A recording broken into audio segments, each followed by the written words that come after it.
You were three?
Please did that, yeah.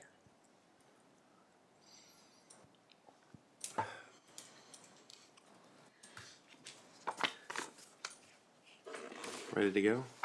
All right, good evening, everybody. Mayor Berkey is out of town tonight, so I'm gonna be trying to stumble through this, so bear with me. He did want me to tell everybody he's with his niece in Pennsylvania, and she is in the hospital, and so he's there to support his family, and so he wanted, I wanted to give, our thoughts and prayers with him and know that I think he's listening in, so, I hope everything's going well. We're gonna start with our invocation, Pastor Sarah Terrell from Become Church. Everybody stand if you're willing.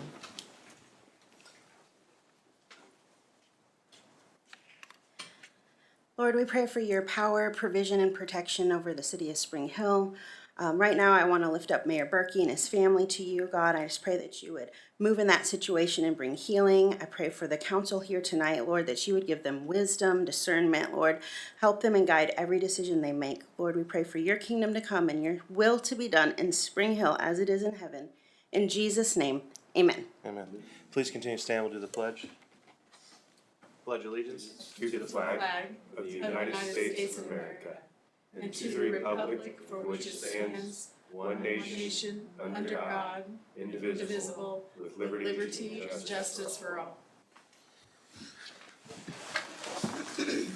All right, I think next up is the roll call, Madam Clerk. Ms. Feedback? Here.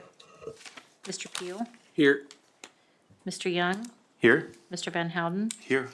Mr. President, we have a quorum present. All right, thank you. Next up would be the approval of the agenda.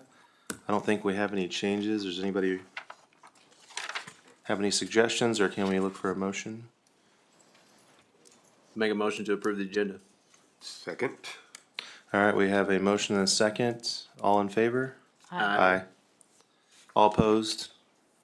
We have 4-0-0. All right, next up would be citizen participation. That will be anybody who would like to come up and speak. We didn't have anybody sign up, but if anybody would like to come up and speak, this would be the time to do so. Going once, twice. All right, we're moving on. Oh, yep, come on up. Just please say your name and your address and then. Hello, my name is Shelley Broyles, 21127 West 186th Terrace in Spring Hill. I just have a question, and maybe at some point it will be talked about or the such. I was looking online about police officers and crime and the such in Spring Hill. And I came to see that normally there are 2 to 3 police officers per 1,000 citizens. And last Thursday, I talked to someone who said, oh, there's only 2 that is on duty at any time. And I care about our police officers and their safety, and wonder why it is that we have only 2 for almost 10,000 people, when there should be 2 per 1,000. So if at some point you could address that, keep it in your mind, those questions are going to be asked. And if you are going to get more police officers, which would make sense under circumstances, we'd like to know about that. So I'll leave you with that, and if you can please discuss it at some point soon. Thank you. Sure.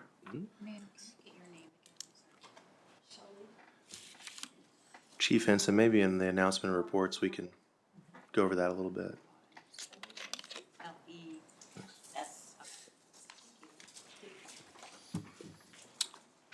All right, thank you. Anyone else that would like to come up?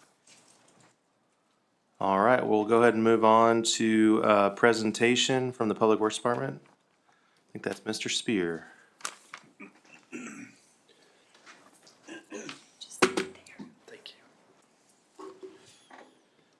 Good evening, Mr. President, members of the council. So tonight I want to just recap some of the activities and work of the Public Works Department in 2023. I'm titling this a year of transition. So as you are likely aware, the former director resigned in July, so that left the supervisors reporting directly to the city administrator for a few months. I was appointed in September, and so that's a lot of change and transition for the department.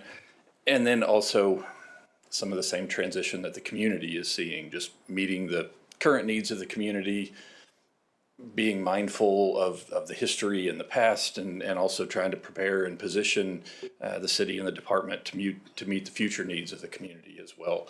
So that's in a summary, that real high level, that's what the department was experiencing in 2023. I'm going to get into a whole lot of numbers here. I'll go through them quickly, but if you've got questions or want to dive a little deeper, let me know. Maybe.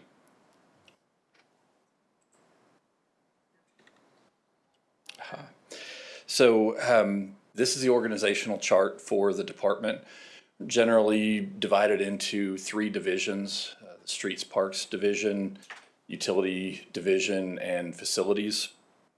We, for the bulk of 2023, had 18 full-time equivalent positions. At full staffing, we would be at 21 full-time equivalents, and we're at 19 currently. So we've picked up 1 additional employee early this year. We're moving in the right direction, but we're still not fully staffed. So the Streets Parks Division last year maintained over 160 lane miles of roads. Again, the growth of Spring Hill shows up here. In 2012, that number of roads that was maintained, paved roads maintained by Spring Hill, is 62% lower than it is today. So that's a significant increase in the maintenance demands of the department. So last year, they completed 184 work orders, placed over 225 tons of asphalt, over 200 tons of salt for winter road treatments in 2023. That does not count what went down in January of this year. They mow and maintain about 110 acres of turf. Most of that's on a weekly mowing schedule. We maintain 6 playgrounds, and one of the big noteworthy additions in 2023 was the Veterans Memorial added to the park system out at Veterans Park. The Utility Division treated over 280 million gallons of wastewater. That's a 55% increase over the treatment levels in 2022. So that's, we're definitely seeing the growth of the community show up there. We maintain over 72 miles of sanitary sewer mains, almost 1,500 sewer manholes in that. There are 10 sanitary sewer lift stations. We only had 3 sanitary sewer backups on the system in 23. Maintain, on the water side, 40 miles of water mains, almost 2,000 meters. We replaced 487 of those meters and installed 61 new meters in 2023. Repaired 20 water main breaks. That's a fairly high number for us. 2 of those 20 were from what I would call normal, natural causes, if you will. 18 of those were related to directional boring from the fiber optic installations going on throughout the city. And we maintain just over 1,500 stormwater inlets in the city as well. Speaking of the fiber optic companies, from the right-of-way management side, we received 87 permit applications for work in the right-of-way. So for us, what that looks like, or what that means, is plan review and approval for those. The bulk of those were fiber optic installations. we'll occasionally get a new driveway approach or something like that. And then our staff also acts as the liaison between our residents and those utility companies for questions, complaints, keeping up with that. Our facility maintenance division, we have a little over 53,000 square feet of buildings that we maintain, spread out over 8 different facilities. We monitored 1,665 facility reservations throughout our different spaces.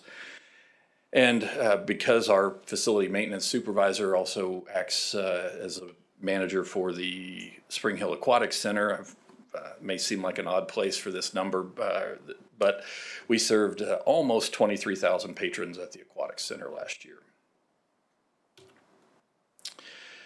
So that's a quick recap of 2023. Looking forward to 2024, some of the main activities or noteworthy things is we'll be looking to continue and expand on our annual street maintenance and repair program. In fact, be bringing an item on that back to you at the next meeting. We're looking to implement an asset management and work order software system that will help us better track our activities, get better data. We can make better decisions on where our needs are and where we should be spending our money to have the most impact. We're going to initiate a process to expand our city's wastewater treatment capacity as that rapid growth that we're seeing is definitely an indicator that it's time to do that, and we'll be trying to move as quickly as possible, but that's a kind of a time-consuming process. We'll have a lot of focus on enhanced training, gaining some additional professional certifications for our staff. Want to develop a long-range facility improvement plan. Working to identify, try to get out in front and identify those facilities can have some fairly big ticket items from a dollar perspective. When you start talking about roof replacements or major HVAC system overhauls for buildings like this, those expenses can approach the six-figure realm pretty quickly. We want to look not just 1, 2, 5 years out, but even 10 years out, and try to identify what we think those needs, facility needs, are going to be. What are the costs associated with that, so that we can develop a plan and not get surprised by those numbers when it comes time to make those upgrades. We'll be working on inventorying all of our water service lines in the community. Those are the lines from the meter to individual homes. That's required by a federal and state mandated program to identify lead and copper in the water system. So that'll be a significant undertaking that will be going on this year, and has to be wrapped up by October of 2024. We're also looking to develop and implement a stormwater utility, to just an opportunity to expand our revenue sources to help fund those stormwater and drainage related needs. And finally, just generally looking to analyze the operational structure, staffing levels, our equipment, type of equipment we have, the amount of equipment we have, all of that geared toward maximizing the efficiency of the department. With that, I am happy to answer any questions you have.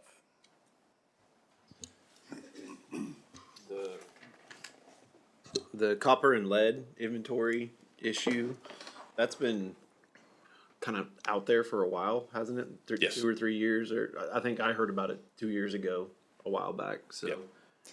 is that going to knock us off of a lot of our regular stuff that we need to? Or I'm trying to get an idea on the scope of what that's going to take. Yeah, I don't think it will take us away from other activities. There's a fair amount of it that we can catch.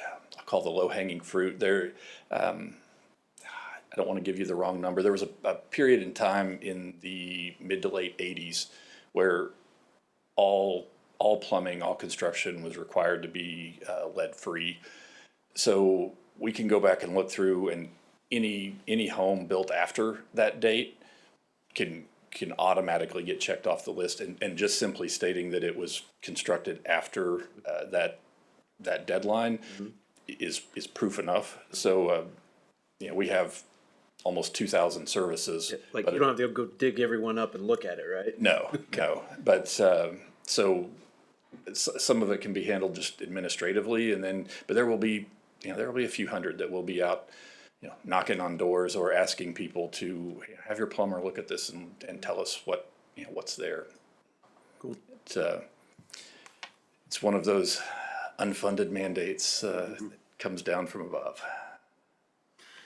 And would you remind me again why we were in 2022? We had, I think, our sewage outage was something, and now it's significantly higher. You had it on one of your.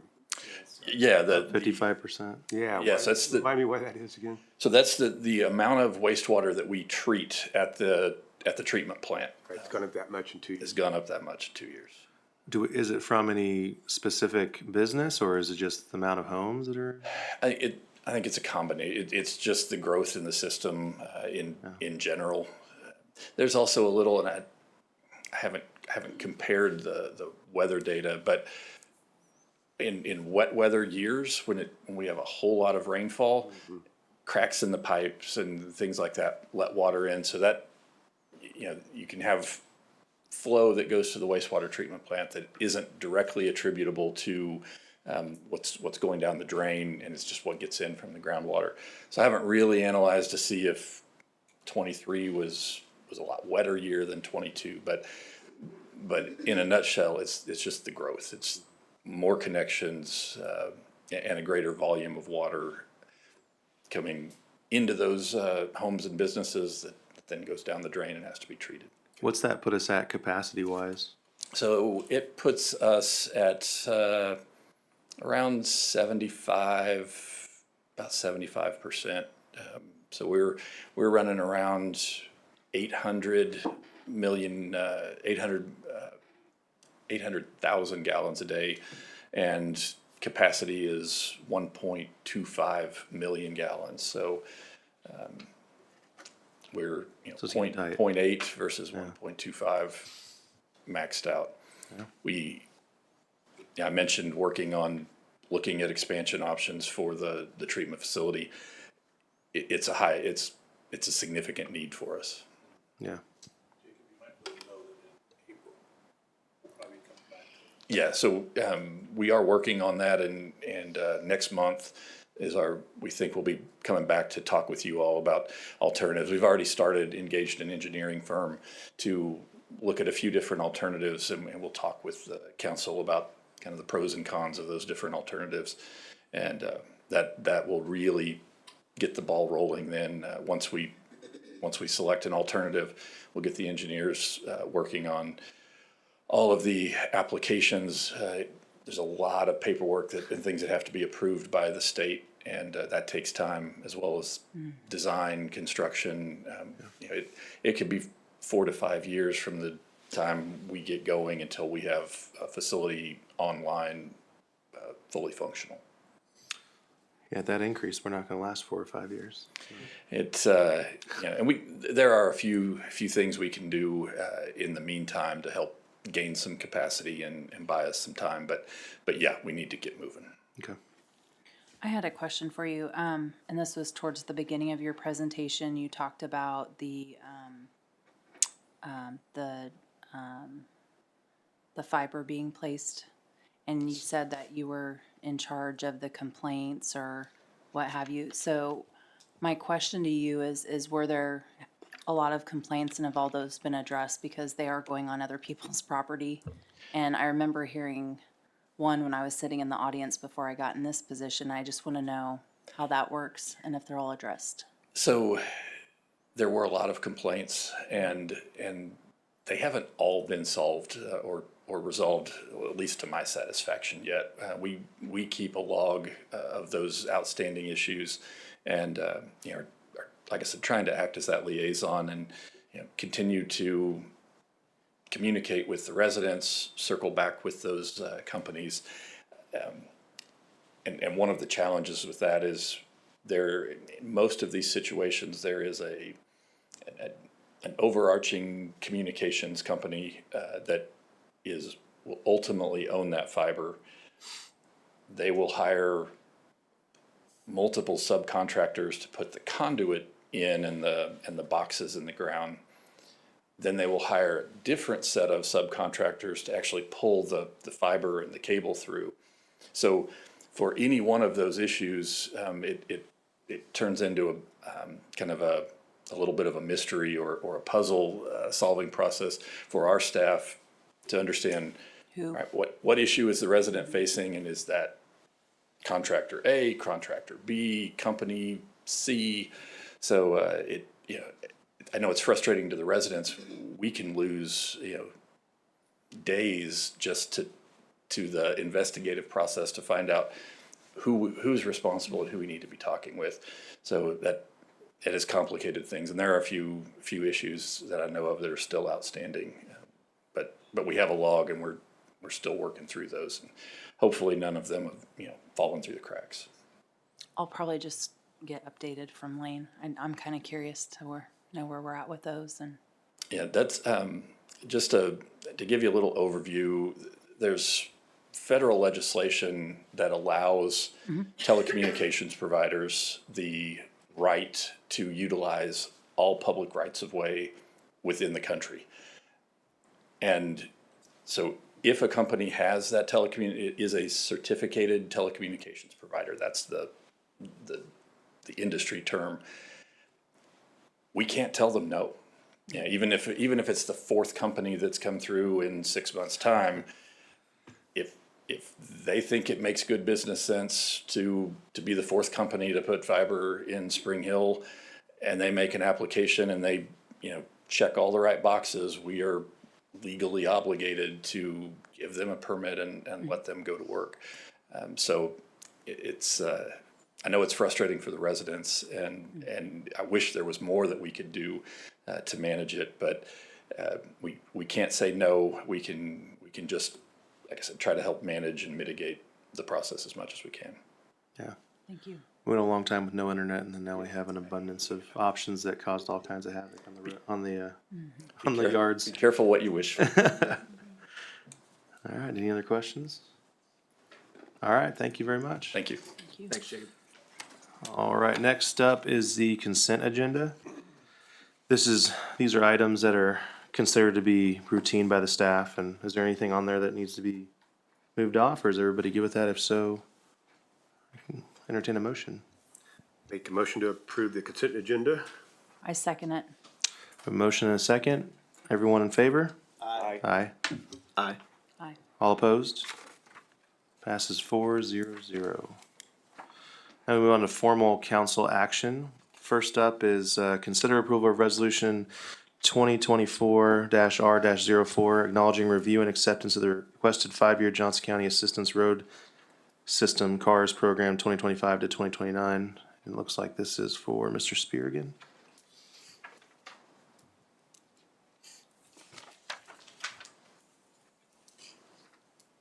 Yes, so this item before you is a resolution that that Johnson County asks for, that accompanies our 5-year application for grant funding or financial partnering and assistance from Johnson County as part of the CARS, or County Assistance Road System Program. It's what's before you and what we have recommended is a 5-year program. It's funded 1 year at a time.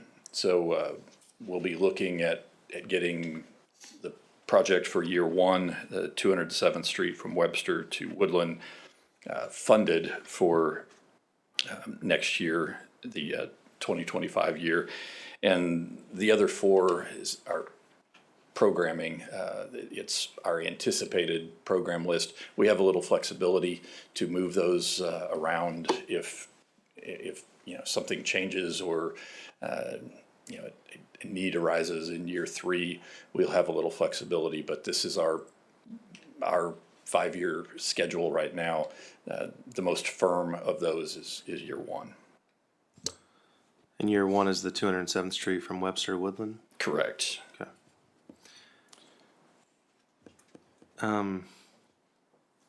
I still kind of think the Ridgeview Road, 199th to 191st, almost feels more urgent to me, but. Wolf Creek? Yeah, in front of Wolf Creek in the high school and the middle school. It's probably more heavily traveled in terms of volume, number of cars. The 207th, from a condition perspective, is in a lot worse shape. Yeah. That gets a lot of heavy truck traffic, a lot of industrial traffic, and it's showing fairly significant signs of wear and deterioration. What we have here is an overlay program or project to, add 3 inches of asphalt. And timing wise, right now, I think a 3-inch overlay will suffice for that road. My concern is if we push that off too far, the road underneath that base will deteriorate to a point that now we're looking at a full reconstruction that's exponentially more expensive. So it's looking at the need, it's also looking at the timing and trying to catch those where we can do some less invasive procedures and a lot less expensive procedures to prolong the life of that and not let it get too far gone. So that's our small year project then? Our smaller project rather than the larger project? Because I know we do one large, one smaller, is that right? Rhonda's saying yes, is that correct? Yeah. Okay. Yeah. Might not be just one, seems like isn't this plan to have maybe 2 small years and then another big project? Oh, 2 small years, 1 large year, okay. Yeah. Kind of alternating Yeah, I knew we were 2 alternating. to some. 1 or 1 to Yeah. 1. There's definitely 2 elements to this. One is, we're making a request of Johnson County for funding, but there's also the matching funds. Yeah. So, we're also trying to be mindful, looking at our capital budget and year by year, what we think we can work into that funding schedule as well. I took a glance and I was thinking 207th from Woodland to Ridgeview. So I was kind of thinking that one's a full remodel. So that's why I was like, well, if we're going to do that, I'd probably rather do 199th to 191st. But just because to me that seems like a more dangerous area. And maybe we can get the developer to kick in a little bit on their side where that new development's going in. Yes. So stuff like that is kind of what I was thinking. But yeah, if that's one of the smaller ones, I don't have a problem with that being on the first year. I think they're all valuable projects that we need. Oh, yeah. I think it's hard to prioritize them because they're all very needed. My honest opinion is the budget's going to prioritize them for us. So.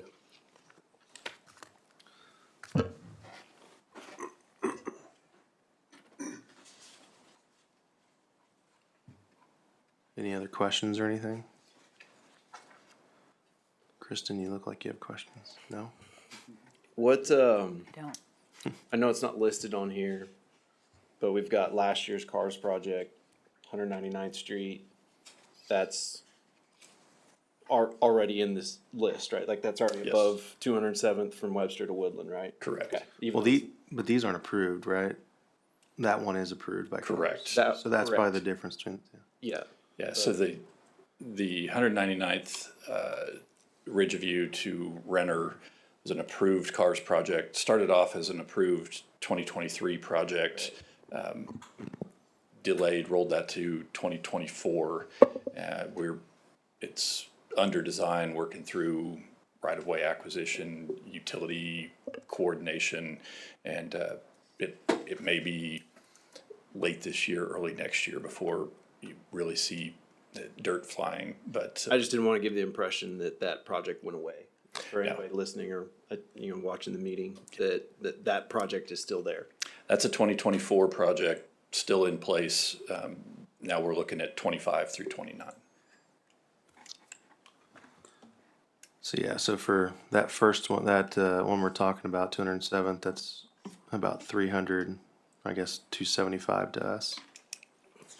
Maybe 300? No. The Yeah, 275, right? Yeah, so about 300,000 would be our share, around almost 275 would be eligible for CARS funding. Yeah, it looks like, yeah. And that's a stretch that's heavy truck traffic. I know, that's what I was thinking. That's a pretty good deal for that part of the road. And so it's just a 3-inch overlay, you said? 3-inch over, the base repairs, you know, where needed, first, and then a 3-inch overlay. And it looks like the next one is also similar cost. The one that's the 191st from, Yep, yes, that's also a kind of a mill and overlay, similar issue, actually a little less expensive, just because it's less quantities. Yeah. So we got two smaller ones coming after the big one from 24. yeah. Yeah. Even the Woodland one's not too bad of a size either. Yeah, that 207th Woodland to Ridgeview, that's number 4 on this list, is a complete reconstruction, Yeah, that one, Like a hundred- that's the first one, you're like, boom, there it goes. like 199th, yeah. Yeah. And that really illustrates the difference in costs for those full reconstruction versus if we can stay ahead of it and do Yeah. those mill and overlays. Is the overlay that you're talking about, is that similar to what we did on South Victory this past fall? Yeah, Okay. similar to South Victory, Woodland. That's, Yeah, I guess those are probably the two most recent. yes. Yeah, I'll say the South Victory is a lot better off than It the is normal significantly Victory, better. so. All right, any other questions? If not, I will entertain a motion.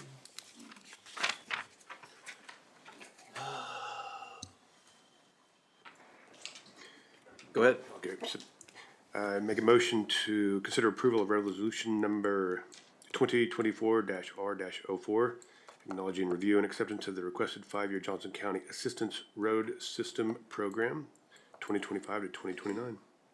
Second. All right, a motion and a second. Does this one require a roll call or just, okay, all right. All in favor? Aye. All opposed? Passes 4-0-0. Next up is consider approval of the 2024 Spring Hill Aquatic Center rates, and that looks like you're busy tonight, Mr. Speaker. You can just take mine when you're done. Sit down soon. So, Mr. President, Council, this is a routine annual item to review and approve the rates for the upcoming season at the Aquatic Center. No significant changes, holding most of the fees the same as they were last year. And a couple of changes. The Riverwalk, this past season, we offered a kind of a punch ticket for 5 visits. We're proposing to eliminate that punch ticket program and instead implement a Riverwalk season pass. We were able to add a couple of weeks into the Riverwalk scheduling, so give patrons a couple extra weeks to utilize that, and we're proposing to offer a season pass for the Riverwalk for $100, and then or the $3 per session is the same as it was last year. And then the other increases or fee changes, and they happen to be increases, are in our private party rentals, and those it varies a little in the amount, but all of that is just attributable to our labor costs, as we have to staff the facility for those events. The private party option 4 is the whole facility open and accessible. So the number of lifeguards and staff we have to have there, just covering those costs is what led to the proposed price increases there. Other than that, everything is the same as it was in the previous season. Happy to answer any questions you have. Were the private party, were they pretty popular last year, or were they just something that was a big, We're Mr. Squire might have to answer that. Those private parties were down a little bit last year. We had significant increases last year just to cover labor, and those private party pricing had been stagnant since the opening of the pool. And last year, the decision was made that we should cover cost on those. And our revenues were down a little bit. We didn't have as much pressure in 23 as we did in 22 for private parties. Yeah. But it really loads the schedule also, so I think that's it's the right thing. I'll say from my recollection, 22, we were having issues with having to close the whole park early because they were working too much at private parties and stuff. So it kind of flipped and seemed like you were able to stay open all year 23, right? That's correct. Yeah. That's correct. In 22, we started losing enough guard staff mid-season that we were in danger of maybe not being able to maintain everything. So we ended up cutting 2 hours out of the normal schedule. But the decision was made to keep the private parties at that time. So No. we're in, I will tell you, we're in really good shape staff-wise so far this year. Okay, great. We're making offers on 47, 48 guards. Nice. Okay, great. That sounds good. I mean, I think it makes sense to cover our costs. I don't think we should be losing money on private parties and I And if- agree. close it down. The prices are, I mean, for a 2 hour private rental, they're a little steep. They are, but I understand why they're steep. So I'm not in love with it, but I think it's important for us to cover our cost. I just think it's something we should track and monitor and look at really closely, because we don't want to price our community out of being able to have a birthday party at the pool. And in my opinion, we're getting a little bit dangerously close to that. And as we were, walking through, looking at, just number of staff, number of hours, rate of pay, we were landing at numbers. So on option one, we came up with $352 as our cost. So we're proposing $350, 437, we're rounding to 450, but, just looking at how many people, how many hours, what's that cost to us? Yeah. Is where those are coming from. And it's unique to the facility. Lifeguards are expensive and incredibly necessary. What really struck me was we do private party rentals at the Vault downtown, and we're offering that for 2 hours for $175. So like we're not even in the same competitive ballpark with this. Yeah. Or the city's not, or the pool's not, however you want to look at it. So that just worries me a little bit. Yeah. You also don't have the risk of dying at the vault either. Yes, like So you gotta pay for people to I said, watch. lifeguards are very necessary. And we're, just, so that option one, the least expensive, there's still 7 staff members. Yeah. There, and 4 of those are lifeguards, and then you've got a manager there as well. So lifeguards are a little more expensive, and we're required to have a certain number depending on how many features we much have is open. open. Yep. I mean, overall, I think the regular daily admission, looks similar as competitive, so I don't have an issue Yeah. with this. I would eliminate the change, but that's just me. So, I mean, quarters are a pain, if you ask me. So, I would make it round numbers, but I'm good with this. All right. Yeah, I'm good with it. Any other questions or comments? All right, if we entertain a motion. Make a motion to consider approval of 2024 Spring Hill Aquatic Center rates. Second. We have a motion and a second. All in favor? Aye. Aye. All opposed? Passes 4-0-0. All right, next up, finally moving on from Mr. Spear. Consider approval of resolution number 2024-R-05. Adopt and allocate funds for an outdoor fitness court as part of the 24 National Fitness Campaign, and it's Ms. Dunn. Thank you, Mr. President and council members. I've been up here a couple of times now. Oh, do you have to get out of here? Yeah, for this? I'm going to recuse on this one. Yes, All right. I'm sorry, forgot about you. Get out of here. Organization is probably going to assist with this. That's right. It's gonna be a collaboration.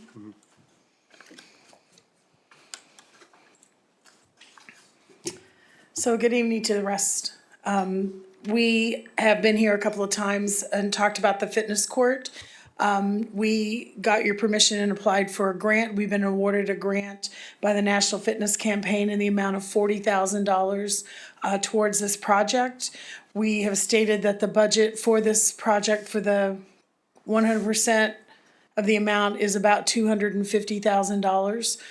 We do anticipate it will come in under that because the cost is really about 225. I rounded up because we always run into something, and as opposed to coming back to the council for every additional item or security camera or something, I opted to go in up front to say it would be a little more. $40,000 from the grant. We are collaborating with the Rec Commission, and they are putting in their budget cycles July to June, different from ours. The $35,000 for the installation of the fitness court and studio, and so that would take away from the $250,000. We also plan to go out, and the NFC provides a campaign to go to some of our corporations here in town or organizations and look for sponsorships that can also help offset that cost. And so tonight, what we're asking you to do, they don't ask for an agreement to accept the grant. They want a resolution showing the commitment of the city and the council for the project, the commitment of the funds, and the acceptance of the grant, and that we will participate in their NFC program. The exciting thing about that is we plan to put it here on the Civic Center property, somewhere near the Friendship Park. They have some rules about how close it can be to playgrounds and things like that.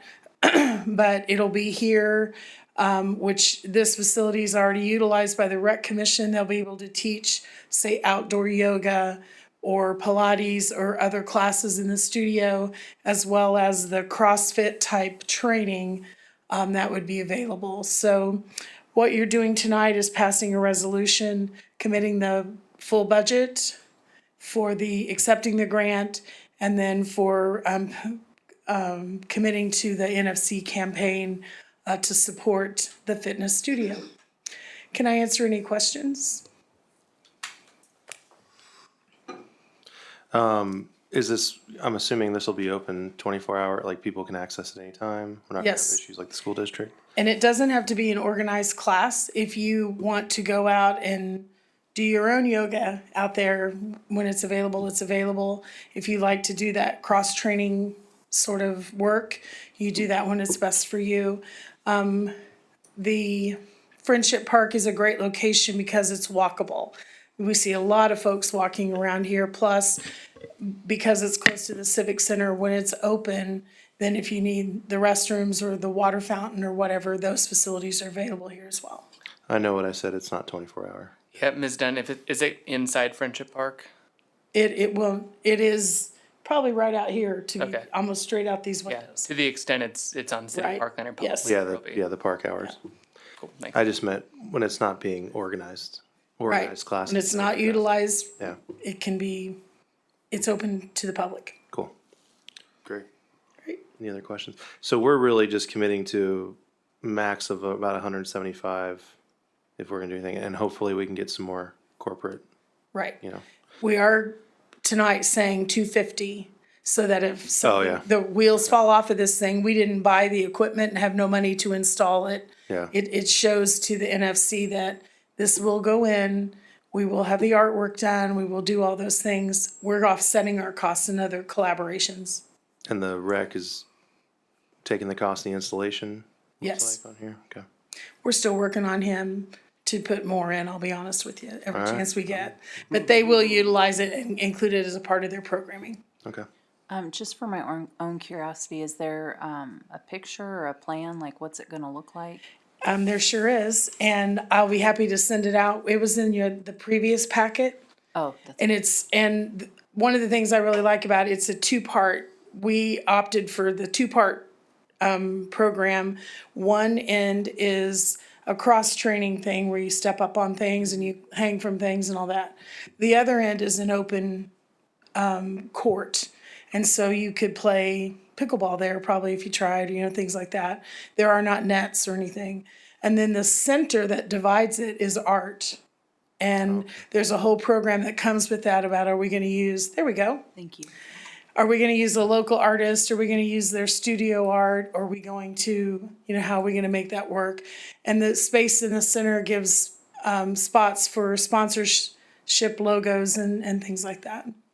The other side that you can't see from here, on the kind of cross-training side, it gives you the how to do this. It's the how this works, and there's also an app on your phone so you can follow the program that they have and track your training and all those kind of things on an app on your phone. All of that comes with the program. We don't buy that, pay for that, develop it.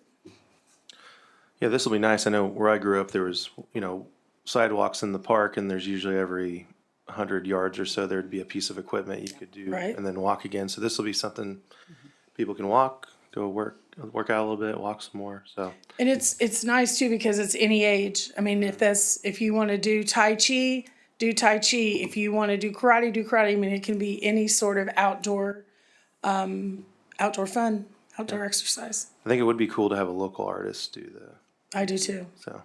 I do too.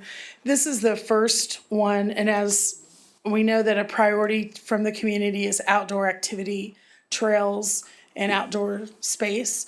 And so let's say we develop out Wiswell Farms and there's a green space, there's another opportunity to apply again for a grant and do this as well if it's well accepted and used in the community. Right. Yeah, I like it. Good. I don't have any additional questions. Anybody else? No? All right, so today we are considering approval, so look for a motion. Actually, I want to throw one last comment in before you do that. The next steps would be to solidify the exact location, the design of it, and then I'm going to turn this over to Parks and Rec with Jacob, and they will then get the build out and put the concrete down and do all the next steps of the program, and we will not be continually coming back. We do have to go to the Planning Commission and get their approval. It's been to the Parks Board and got support from them, so we're working all the appropriate channels. I guess I can ask one more. What's the timeline on it as far as if? We if plan for it to approved? be operational in 2024. Okay. Any particular month? As soon as possible, when Jacob has people to work on it. Okay. Great. We would hope by Before it late snows? summer, fall. Yeah. So we'll all be out there spreading concrete to get it going. Yeah. All right. Any other questions? All right. I'm waiting for a motion. Make a motion to approve resolution number 2024-R-05, adopt and allocate funds for an outdoor fitness court as part of the 2024 National Fitness Campaign. I second the motion. All right, we have a motion and a second. This one is, again, no roll call, right? All in favor? Aye. All opposed? So is that 301? How do we do that?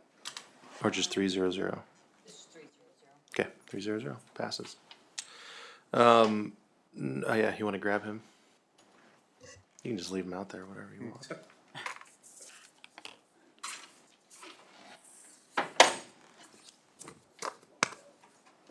Today, Brian, let's go. I'm just kidding. All right, so, number 10, consider approval of property casualty and liability policy renewal, and this is gonna be Mrs. Jones.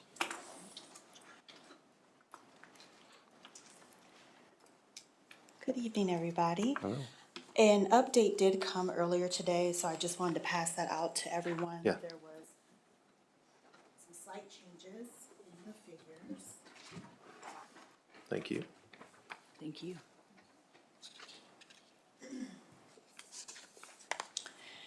The slight changes in the figures did not change the recommendation in any way, and they're not significant. I just wanted you guys to be aware that there were some slight changes there. And being that I am number 10, I will make this short and sweet as possible and just allow you guys to ask any questions that you may want to. Couple of things I want to point out is obviously with the market, with insurance, there's always those probability of premiums and things increasing. When it comes to the casualty, liability, property insurance, the market has shown that there's been an increase anywhere from 25 to 40%. And so with the city's things and that we were insuring, we did see a total insured value increase of about 12.9%. So we were going into it knowing that there was going to be some sort of premium increase for us. hoping obviously not as much as what the market was showing. And so I am happy to say here that of the two companies that came back with bids, one of them is our current provider, EMC. And the increase in premium for EMC averaged out to be about 9.5%. That was one of the things that had changed in the document that was sent previously. So well below what the market average is. And we know that EMC is well-known in the industry. And so obviously, the longer that you can remain with your carrier, you're both building that loyalty on both sides there. So that's a plus. And then obviously with the summary comparison there, you can see that CWG, there are two areas there specifically with linebacker and law enforcement liability that CWG is not offering separate coverage for. So that's another plus on EMC side would stand with them. So even though there's a difference in premium of about $4,000 is very nominal compared to what you're getting if we stay with EMC. So the recommendation today is for the governing body to approve the premiums and terms for EMC to provide the city's property, casualty, and liability insurance for the renewal. That's coming up April 1st, 2024 through March 31st, 2025. As always, there are some alternative options you'd have. You can approve that we go with CWG, or you can even deny what's being presented and I can come back, but we would like to have it approved. Are there any questions? Does CWG offer the dividend program? do not. EMC does, so They do not. it's really not cheaper. No. And we're on pace to receive the dividend back? last year? Yes, and well, we got the one for last year for 2023. So this one's for this year, okay. Yeah, we got 2023, we got actually $24,224.82 back. Yeah, yeah, so that was a huge reason we went with them. Have we had any claims with them yet? We have had some claims. And they're easy to work with? Yes. That's, I know, a big question, so, cool. All right. I mean, really, in my line of business, I've seen everybody's complaining about their insurance premiums going up on the commercial side. I'm sure you've seen it too. And so, really 9.5 seems like a pretty good deal, because I've seen some really bad ones. I've seen a couple in that 40% range, so, given they've had bad The claims. dividend is a major. Yeah, that's a big factor piece. too. That eats up most of your increase, doesn't it? Yeah. So yeah, I'm in favor of your recommendation, Good. so. Any other questions or anything? No? All right. I'll entertain a motion. Make a motion to approve property, casualty, and liability policy renewal. I second the motion. We have a motion and a second. All in favor? Aye. Aye. All opposed? Passes 4-0-0. That is everything on the formal council action. Next up, we have announcement and reports. I don't really have anything. The only thing I'd like to ask is, I talked to Mayor Berkey earlier this week, but trying to put a discussion item on for next meeting about the charter ordinance and stuff, since we have, we have one open seat and we have one that possibly could be open. I'd like to at least address that again, since we're gonna have some more appointments probably coming up in the future. But outside of that, I don't really have any other comments or announcements or anything. Chip? No report. Brian? Just one thing, we've got a bi-monthly blood drive set up at the community center with the help of the city staff, helped us get it set up.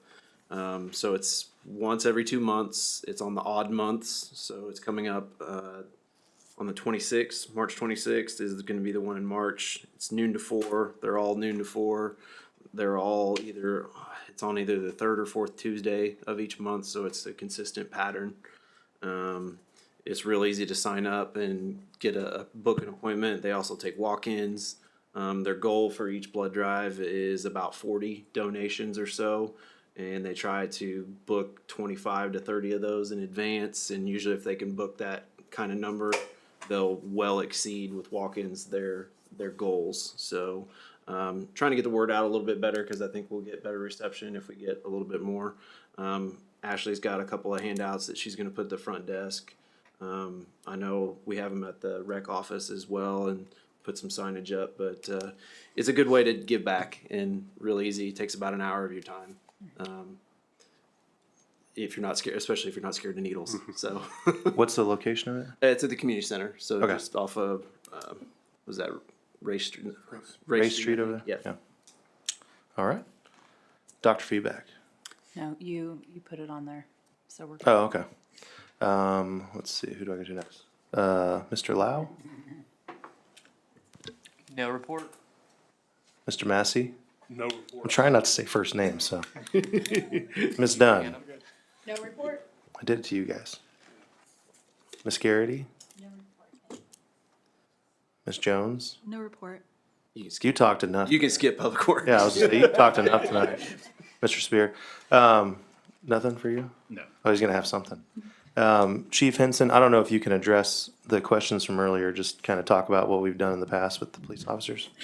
And then any other announcements you've got. So with regard to the number of officers, we are still in catch-up mode. Over the last 5 years, we've hired 5 additional officers. So 5 years ago, we were at 13, and we are now allocated up to 18. Last year, we had 2 positions that were approved, and we held them open, and we are now in the process of filling those this year. But we are still trying to get caught up, and I appreciate the support. Our goal is to just continue to add officers to be able to meet the demands and get to a point where we're able to maintain appropriate staffing levels and stay consistent with the growth. But we're still not quite there 100%. But while we still are below, I think we're doing a really good job on keeping overall safety of our community. And we do have great support from our governing body. But as I said before, there's a lot of needs in the city, and it's striking that right balance of trying to get everything met. Any other report? No? Announcements? All right. With that, I will take a motion for adjourn. Make a motion. Second. Second. All in favor? Aye. All opposed? 400. Thank you, everybody. Sorry if it was not good.